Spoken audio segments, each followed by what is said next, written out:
It's Week 17 championship week. It's Thursday. We already got injuries to deal with. Kenneth Walker's out. He's not going to be playing against the Bears. Everybody's looking at Zach Charbonnet. And a lot of us are looking at Kenny McIntosh too as a potential option for fantasy football. We're going to deep dive these two running backs today. Look at this backfield to see whether or not you want to start Zach Charbonnet or even look at Kenny McIntosh. But before we dig in, you need to click that subscribe button right now. We're doing deep dives on these players every single day. These players who are dealing with injuries, these guys climbing the depth chart, these guys falling down the depth chart. We do deep dives on those players throughout the season so you can make your determination on them by looking at the advanced analytics, the situation, gauging the opinions in the comments, and everything else. Click that button. Stop missing out. And we're looking at Kenneth Walker here. He's ruled out in the fantasy championships in Week 17.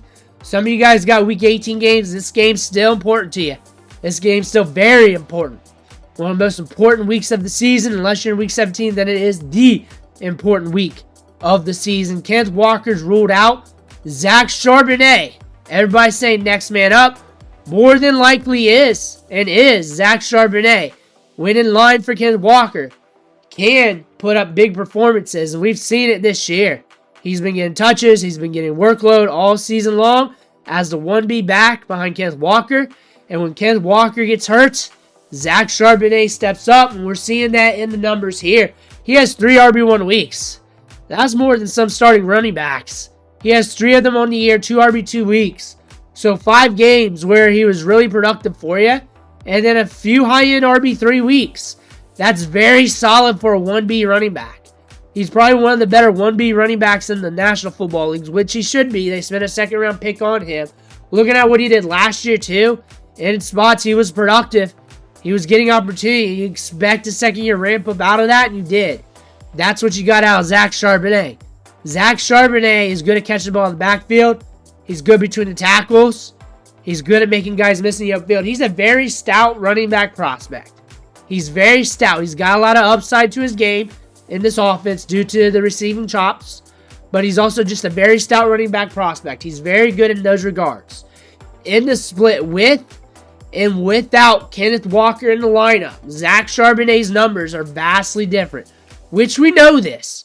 But with Kenneth Walker, he's averaging about 6 fantasy points per game in PPR. Without, 20.37.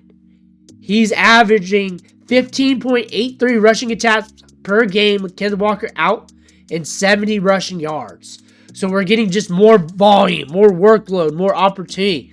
The targets ramp up. They double almost. The receptions increase a little bit. Everything increases with Kenneth Walker out. Zach Charbonnet should be getting the workload. Should be getting the opportunities. Should be a guy to look at. And they drafted him in the second round for a reason. They drafted him in the second round because Kenneth Walker was getting banged up. Their running backs were getting banged up. They wanted to make sure this time of the season they were good to go. When injuries hit, both these running backs get banged up. They take their turns getting banged up. That's just what backfields do. And Zach Charbonnet, next man up, looking good, looking solid. And we've seen this before. We just need it to cash today. We need it to cash today. We're looking at the backfield, the yardage, 4.3 yards per carry for Zach Charbonnet. Kenneth Walker's had some low games. He was hot earlier this season. He did have some low games this year, 573 rushing yards on the year. But still, you're getting a lot of volume from this backfield. Kenny McIntosh is a running back to pay attention to. He's starting to get more workload. I would not be surprised if he's a surpriser tonight. I would not be surprised because he's starting to get a little bit more workload. I wouldn't be surprised if he vultures a touchdown and makes you mad. I wouldn't be surprised. That's what I'm thinking about Kenny McIntosh. That's why I mentioned him in the intro. That's why. And if you're gambling in DFS, if you're gambling in a deeper league, maybe. I can't guarantee it, but you know how deep leagues run anyway, so why am I telling you that? You know how that works. So you're in a deeper league, you know you got to make those gambles. We're looking at this matchup with the Bears here. And the Bears will allow fantasy points to running backs at a good clip. They're above league average by 15.2% on the season, 43.3% on the last 3 weeks. But the scary thing about them is they'll shut down backfields from scoring fantasy points. That's the thing about that. They did it 1, 2, 3, 4 times this year. We do these videos a lot. That's a good bit. That's the scary thing about the Bears. They get in these weird game scripts where teams can slow it down. They don't have to push the pace. The volume's not up there. That is something you might have to contend with in this matchup. However, running backs can blow up against them too. We're seeing that. They will break the running backs, and they will break hard. They've broken multiple times the running backs. They'll bend a little bit, and they've had a few instances where they shut down backfields. And mainly, it's due to the game script. And when you think about the game script here, you got a 42 over-under. It's really on Caleb Williams' shoulders. Can we push the pace? Can we get this pace pushed? Because we don't want to get too far ahead, or this one getting out of the way here to the point where you're leaking in Kenny McIntosh a little bit more, and the touch distribution's out of whack, and our fantasy points didn't get scored enough by the time we're in the third quarter, and Caleb Williams threw too many picks, and it's over with. What version of Caleb Williams are we getting here? You don't know what you're getting with the Bears. You got a rookie quarterback, you got a rookie wide receiver, you got some up and down play through everything else, not just them. That being said, you don't know what you're going to get here. And I can definitely say that. If you get the Caleb Williams that's more YOLO, that's on point, at least for a few series, you might have a hell of a game here that's fun to watch.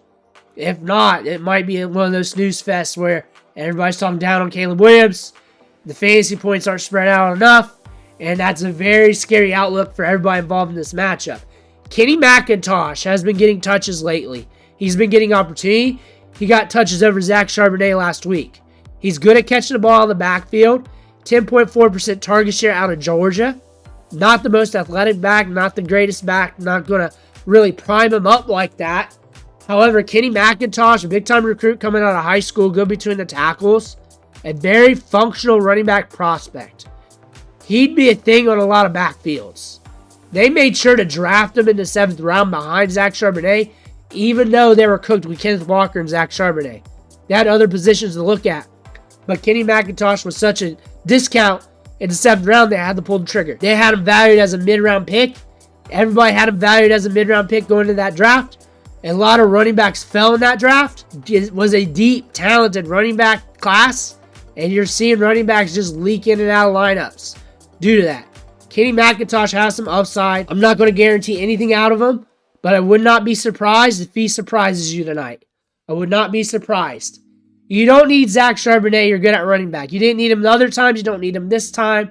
A little bit worried about the matchup. If you didn't need him the other times, you probably don't need him this time. You're probably blessed at the running back position.